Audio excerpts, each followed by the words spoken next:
Welcome to Philosophy Vibe. My name is George, and today I wanted to run through 5 ethical philosophical theories that I think people should always incorporate in their day-to-day moral decision making. Now, if you follow this channel regularly, you will know that my friend John and I have spent years discussing and debating philosophy, and we have focused a lot on ethics. We have covered so many ethical theories, really dissected them and debated them. If you're interested in diving into this, then check out our ethics playlist on our channel. However, what is clear from all these theories is that there is a lot of wisdom to all of them. There is a lot of truth to all of them. The greatest and deepest philosophical minds in history have thought about these theories and developed them. Now, as with all philosophies, there are challenges to each theory. There are flaws to each theory, and no theory holds up 100% of the time. But that doesn't mean that the theory as a whole is completely baseless. As I said, there are elements of wisdom and truth to each theory. So, if you're a wise person who wants to live an ethical, good life, then perhaps the key here is to take a little from one theory, a little from another theory, and depending on the situation, depending on the time, if you have a wide range of ethical knowledge, this will all aid in your development as a moral character. And so, after years of studying ethics, I bring to you my top 5 ethical theories. All 5 combined will function as the perfect blueprint to a moral life. So, for those wanting to live an ethical, virtuous life, here are the top 5 ethical philosophies to live by. But just before we get into it, the reason you are here now watching this video is because you have a deep mind. You are interested in big ideas, in complex theories, and you have a thirst for knowledge. This is why Philosophy Vibe was started in the first place. This is a home for deep thinkers. As such, it gives me great pleasure to say that today's video is sponsored by Brilliant.org. Brilliant is an educational platform. Its mission is to help people learn quantitative and technical skills. It has thousands of fun and interactive lessons in subjects like maths, data analysis, programming, and AI. The courses are specifically designed to improve your ability to think and reason from first principles. I always like to exercise my mind, to keep it sharp and constantly improve it, so daily challenges are an important part of my routine. Learning a little every day is one of the most important things you can do, both for personal and professional growth. Brilliant helps you build real knowledge in minutes a day. It's the opposite of mindless scrolling. Whether your interest is in maths, Brilliant lets you build and use formulas to solve real problems in business and everyday life. Perhaps your interest is in programming. You can develop your mind to think like a programmer and begin writing complex programs to build games and apps. Maybe it's data or even AI. Brilliant's courses are designed to build real skills and develop your intuition. To try everything Brilliant has to offer for free for a full 30 days, visit brilliant.org/philosophyvibe or scan the QR code on the screen, or you can click on the link in the description. You'll also get 20% off an annual premium subscription. And with that, let's get back to the video. Utilitarianism. Part of consequentialist ethics, this theory focuses on the principle of utility and determines that the morally right action is always the one that results in the greatest good for the greatest number. As part of consequentialism, its only concern is the consequence or the end result, and the end result is solely down to what benefits the majority. For the utilitarians, good and bad is mainly focused on pleasure and pain, happiness and sadness.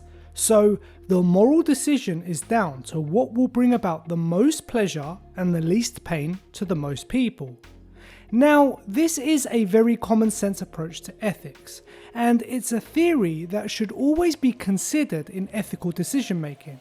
I mean, if there are 2 burning buildings and you could only evacuate one, and one building has 1,000 people in it and the other only has 2 people in it, the moral thing would be to save the more people. Likewise, if a company was dumping waste into a water supply and it made one person a lot of money and made them very happy, but it also made hundreds of people sick, then again the moral thing would be to stop this practice and maybe punish that business owner. Looking out for the interests of the majority is a sensible approach. One could say our entire democratic system is built on this foundation. However, the theory does have a lot of challenges. Firstly, numbers in terms of majority and minority are not always clear-cut. Two boats are sinking, right? One has 10 people and one has 20 people, but the 10 people are small children and the 20 people are all seniors in their 80s and 90s. Is it morally right to save the old people based purely on the greatest number? Perhaps not. Also, majority utility can turn into a type of evil where actions one intuitively sees as immoral are actually sanctioned. Consider the organ harvesting scenario, where it would technically be permissible to kidnap and take someone's life to give their organs to terminally ill patients. Taking one life to save 5 makes the action moral, but we know it isn't. There are attempts to get around this, like rule utilitarianism, where rules are in place to serve the greatest good for the greatest number. However, then we could be in a situation where breaking a rule to save the majority is clearly the best thing to do, but under rule utilitarianism, we would never be allowed to. So, utilitarianism isn't the best code to live by 100% of the time. However, in any moral decision-making process, the greatest good for the greatest number should always be considered. The Categorical Imperative. Part of Immanuel Kant's ethical theory falling under deontological ethics. This is a focus on duty and doing the morally right actions for the sake of the actions, not for the sake of an end result. The end results do not matter, only the actions themselves.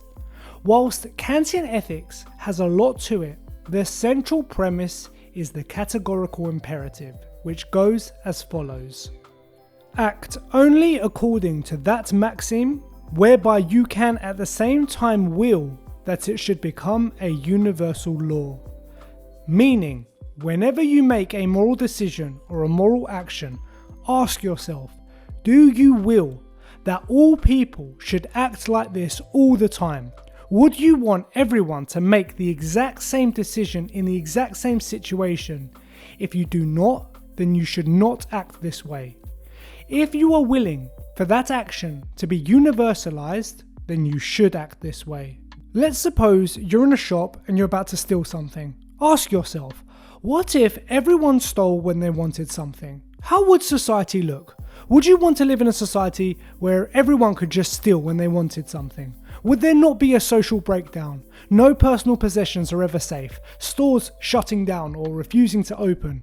You would not reasonably will this, no rational person would want this, and so your action of stealing is not morally permissible. This is a great way to base your day-to-day decisions. If you constantly thought about each action being universalized, you would see how much it improves your moral character. You're about to litter. Would you want everyone to throw their rubbish on the floor? Of course not. You're about to drink drive. Would you want everyone to drink drive on the roads? Of course not, and so on and so on. Again, as with all ethical theories, the categorical imperative has its drawbacks. It's part of deontological ethics, which means the end is not the concern, only the action. So if we take lying, this is something you would not want universalized. However, if there is a killer looking for their victim who is hiding in your house, would you lie to the killer in order to protect the victim? Yes, common sense would say this is morally permissible, but the categorical imperative would disagree, as by lying you are then willing for it to be universal. So again, it cannot be applied 100% of the time to all situations, but there is a lot of truth here in how to live, so it should definitely be factored into your moral decision making. The Doctrine of Mean. Part of Aristotle's virtue ethics, this theory is all about developing into a virtuous person. There are a lot of components to this, but one of the main ones is following the doctrine of mean, also referred to as the golden mean. It states that the virtue always lies between two vices. It is the middle of the road approach, and when considering how to live, the virtuous person avoids either extreme and opts for the center ground. So, you are trying to be a moral virtuous person and develop a good character, then always avoid the extremes. Let's take courage. This is a virtuous character trait. What makes it virtuous is that it is the middle ground. No courage is cowardice, and a good character is not a coward. This is one side of the extreme. However, too much courage makes you foolhardy and reckless, likely to hurt yourself and make horrible decisions. Another vice. The virtue is in the middle.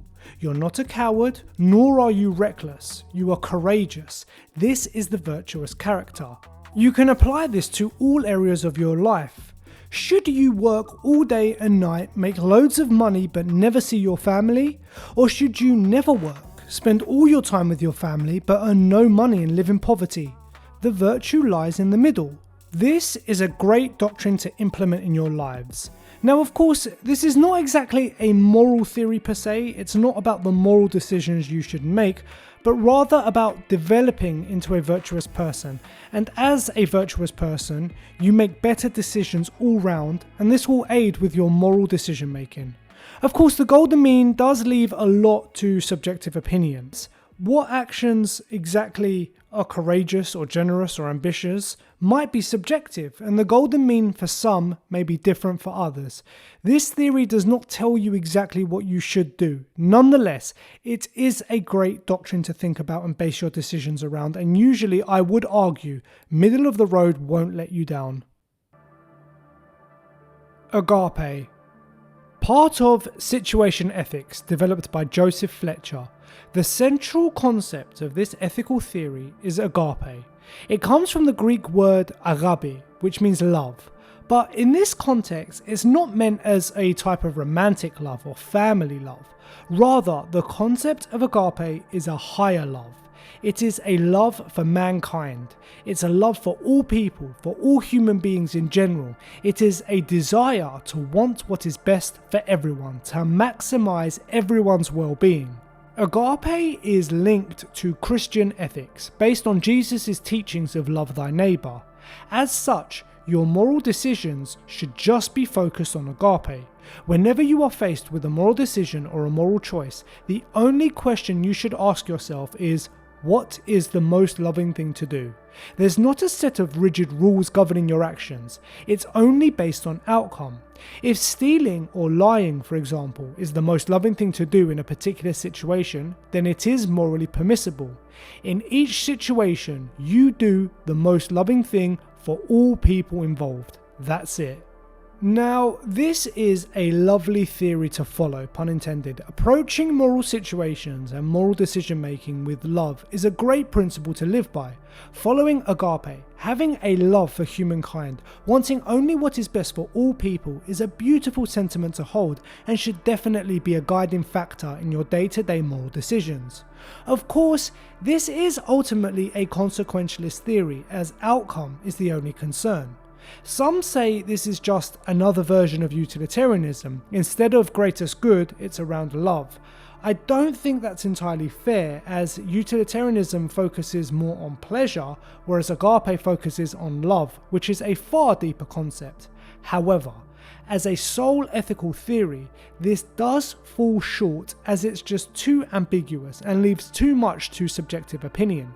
To say to someone, just do the most loving thing, well, what exactly does that mean? How are you defining love? There are different opinions on what love is. There are different opinions on what the most loving thing to do is. So I think this theory will lead to a lot of moral clashes and moral disagreements. Nonetheless, at its heart, it's about being loving and wanting what is best for people. So this is a needed component when making moral choices. The Ideal Observer Theory. Developed by the philosopher Roderick Firth, this is a really interesting theory, as it asks us to use our imagination.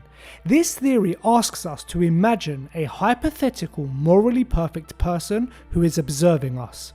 When we make any moral decision, imagine this morally perfect person watching what we're about to do. And then ask yourself, would this morally perfect observer or this ideal observer approve or disapprove of the actions we're about to do? If you can answer this, then you will know the morally right way to act.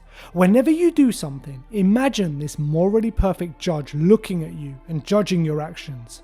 This is a great way to keep you constantly thinking and constantly reviewing your actions. It will lead you into a habit of trying to emulate what a morally perfect being would want. Of course, the ideal observer is a hypothetical, and although we can ask ourselves what would an ideal observer think, we are not ideal observers, so we can't truly know how a morally perfect being would judge our actions. Nonetheless, having this in mind, thinking if a morally perfect person would approve or disapprove of our actions will only serve to improve our moral character and our moral decision making, and so again, another great ethical theory to include in our lives. So, when you are faced with a moral decision, think of these 5 ethical philosophies in the decision-making process. What is the greatest good for the greatest number? Would I will my action to be universalized? Am I leaning to an extreme or to a virtuous middle ground? What is the most loving thing to do for all people involved? And how would a morally perfect ideal observer judge my actions? If all these are taken into consideration, then you will be living the most ethically good, morally virtuous life you could possibly lead. Of course, if you really want to dive into these theories and master them on an intellectual level, then you need the Philosophy Vibe Anthology Volume 3, Ethics and Political Philosophy, available on Amazon. This is a complete compilation of all our ethics and political philosophy scripts into one great book. Every theory I've just mentioned is in this book, the complete debate script, as well as a lot more. If you like ethics, you will love this book. Not to mention, there is a lot of political philosophy too, which no doubt you will find fascinating. As I said, it's available on Amazon. I'll leave the link in the description. But that's it for me. I hope you liked this video. I hope it helps you in developing your moral character. Let me know your thoughts below, or perhaps are there some other ethical philosophies you think should have been included in this video instead? If you enjoyed, then please like and share, and if you would like more philosophical content, then please subscribe to the channel. Take care, and I'll see you all soon.